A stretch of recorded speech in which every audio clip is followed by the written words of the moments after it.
मत्ती रचित सुसमाचार 27वां अध्याय। जब भोर हुई तो सब महायाजकों और लोगों के पुरनियों ने यीशु के मार डालने की सम्मति की और उन्होंने उसे बांधा और ले जाकर पिलातुस हाकिम के हाथ में सौंप दिया। जब उसके पकड़वाने वाले यहूदा ने देखा कि वह दोषी ठहराया गया है, तो वह पछताया और वे 30 चांदी के सिक्के महायाजकों और पुरनियों के पास फेर लाया और कहा, मैंने निर्दोषी को घात के लिए पकड़वाकर पाप किया है। उन्होंने कहा, हमें क्या, तू ही जान।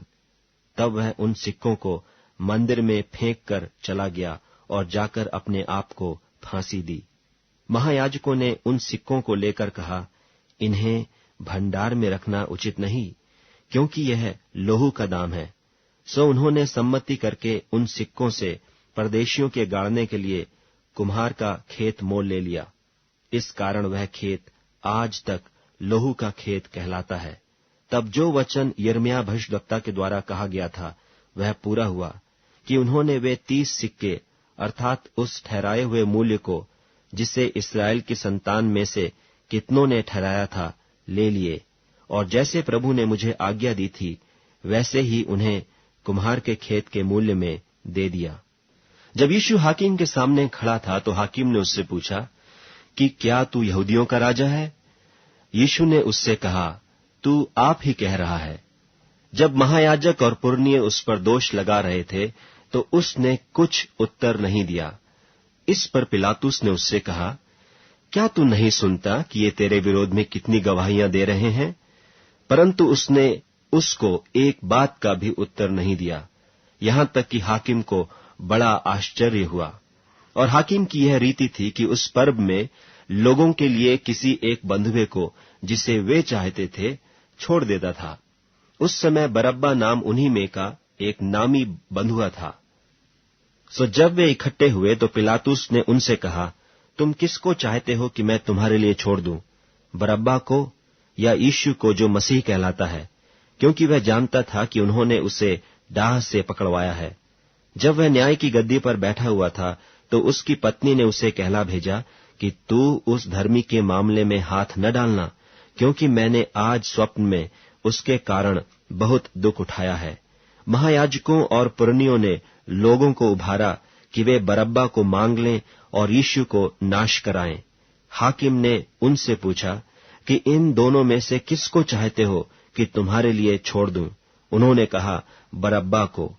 पिलातुस ने उनसे पूछा, फिर यीशु को जो मसीह कहलाता है क्या करूं? सब ने उससे कहा, वह क्रूस पर चढ़ाया जाए। हाकिम ने कहा, क्यों, उसने क्या बुराई की है? परंतु वे और भी चिल्ला चिल्ला कर कहने लगे, वह क्रूस पर चढ़ाया जाए। जब पिलातुस ने देखा कि कुछ बन नहीं पड़ता परंतु इसके विपरीत हुल्लड़ होता जाता है, तो उसने पानी लेकर भीड़ के सामने अपने हाथ धोए और कहा, मैं इस धर्मी के लोहू से निर्दोष हूं, तुम ही जानो। सब लोगों ने उत्तर दिया कि इसका लोहू हम पर और हमारी संतान पर हो। इस पर उसने बरअब्बा को उनके लिए छोड़ दिया और यीशु को कोड़े लगवाकर सौंप दिया कि क्रूस पर चढ़ाया जाए। तब हाकिम के सिपाहियों ने यीशु को किले में ले जाकर सारी पलटन उसके चहुं ओर इकट्ठी की और उसके कपड़े उतारकर उसे किरमिजी बागा पहनाया और कांटों का मुकुट गूंथ कर उसके सिर पर रखा और उसके दाहिने हाथ में सरकंडा दिया और उसके आगे घुटने टेक कर उसे ठट्ठे में उड़ाने लगे कि हे यहूदियों के राजा, नमस्कार, और उस पर थूका और वही सरकंडा लेकर उसके सिर पर मारने लगे। जब वे उसका ठट्ठा कर चुके तो वह बागा उस पर से उतार कर फिर उसी के कपड़े उसे पहनाए और क्रूस पर चढ़ाने के लिए ले चले। बाहर जाते हुए उन्हें शमौन नाम एक कुरेनी मनुष्य मिला। उन्होंने उसे बेगार में पकड़ा कि वह उसका क्रूस उठा ले चले। और उस स्थान पर जो गुलगुता नाम की जगह अर्थात खोपड़ी का स्थान कहलाता है पहुंचकर उन्होंने पित्त मिलाया हुआ दाखरस उसे पीने को दिया, परंतु उसने चखकर पीना न चाहा। तब उन्होंने उसे क्रूस पर चढ़ाया और चिट्ठियां डालकर उसके कपड़े बांट लिए और वहां बैठकर उसका पहरा देने लगे और उसका दोष पत्र उसके सिर के ऊपर लगाया कि यह यहूदियों का राजा यीशु है।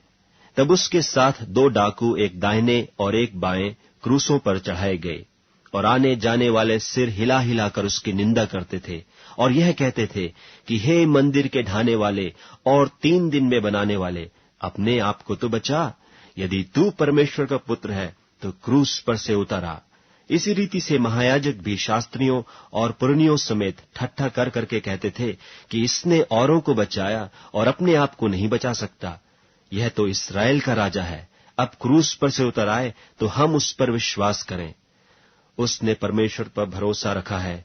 यदि वह इसको चाहता है तो अब इसे छुड़ा ले, क्योंकि इसने कहा था कि मैं परमेश्वर का पुत्र हूं।